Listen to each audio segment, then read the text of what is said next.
My name is Terrell Thompson, and I currently work for NBC 12 News. I guess you could call this my day job, but my true passion is filmmaking. Initially, I started off playing sports, football, baseball. Got hurt in school, and that kind of transitioned me into being more of the creative. I was always a film buff, TV buff, watching old gangster movies with my dad. That's how it started, A Bronx Tale. I always liked it. Initially, getting into news was, hey, it's a job in my field. I looked at it as an opportunity to get my foot in the door in the communications world in my field and get some experience, I got to work with cameras, I got to edit. So that was my mindset.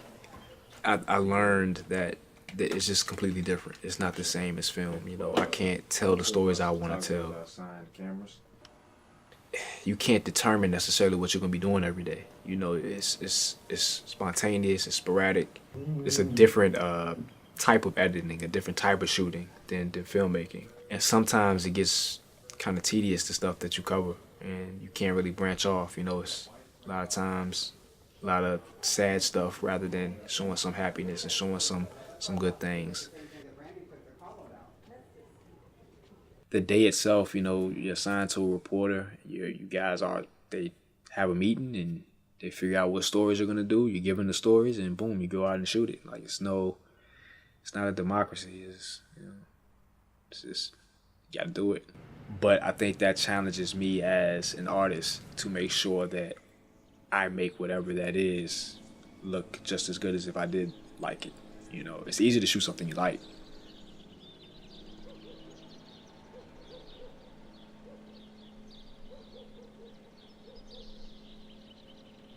First scene I ever got sent on as a news photographer by myself on 95 Interstate. I get out there and it was Father's Day weekend, and it was a father in the car, his father passenger seat, which was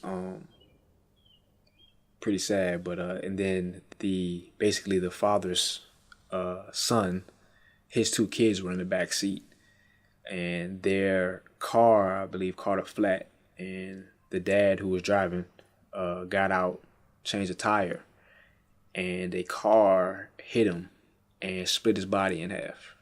And I got out on scene probably just a little bit after they put the tarp over both halves of the body. So I get out on scene, and this one half of this man's body in the street, another half of his body on the side of the road. Two kids getting put in the ambulance, dad getting put in the ambulance. Given the nature of the scene itself, plus the weekend it happened on. So this man, whose son was driving him, witnessed his own son dying. That was a tough scene to take in, to be your first scene. And that's a scene you got to come out there and try to get sound and try to talk to people and try to, see if anybody wants to speak with you. Those are the things that you do as in news. That's I think the toughest, because you're doing your job, but at the same time you want to have compassion for people. So that was tough.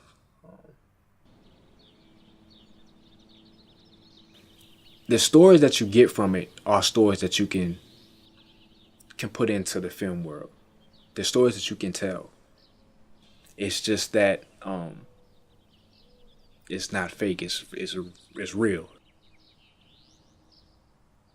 I like telling stories that I feel are relatable for people. I think a lot of it has to do with how I came up. Didn't come up from much. First one in my family to go to college. First one to graduate college. I guess in a sense you can call some of what I want to do inspirational. I just want people to come out of watching it with a different perspective. I want you to look at it and be like, oh, I know somebody like that. But I think a lot of my film and a lot of the motive behind the topics that I touch are derived from what I came up seeing, what some of my friends are doing. I think that some of the best stories that are told are from real places, are from real events, from real things you've gone through. Be it funny, be it sad, be it scary, whatever. I mean, I just want to take it from a real place and make it something that when you look at it, it's not like, oh, that's over the top. I want you to look at it and be like, oh, I can see that happening for real. Even though this may not necessarily be what I overall want to be doing for the rest of my life, career wise, certain things, certain stories, and people that I meet also give me inspiration to write about, to tell maybe my version of that story. I'll have a day where I got to go out and shoot a whole story, or I'll get to work in the morning, and everybody at work will be looking over at me. I'm on my laptop and I'm writing a script, head in the computer, typing, writing. I know what I want to do now. Do I continue to have one foot in my passion and one foot in a job that basically gives me a paycheck?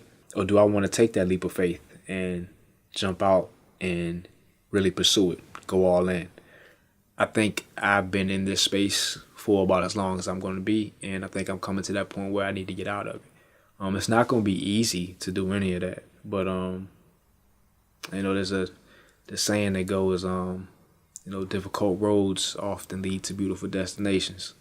So this is just, the difficult path that's going to hopefully lead me to one of those beautiful destinations. But I'm always working, man. I'm always writing. I'm always shooting. I'm always doing something, just to keep the brain fresh and keep myself going. You got to work that out just like you work out any muscle. Be it for the money or not, if I'm able to wake up and do what I want to do every day, and then the incentive is for me to get paid to do it, that's the ultimate plus. But if I can just do it and have a free conscience and be able to divulge myself into it, I think I think anybody would trade that for anything.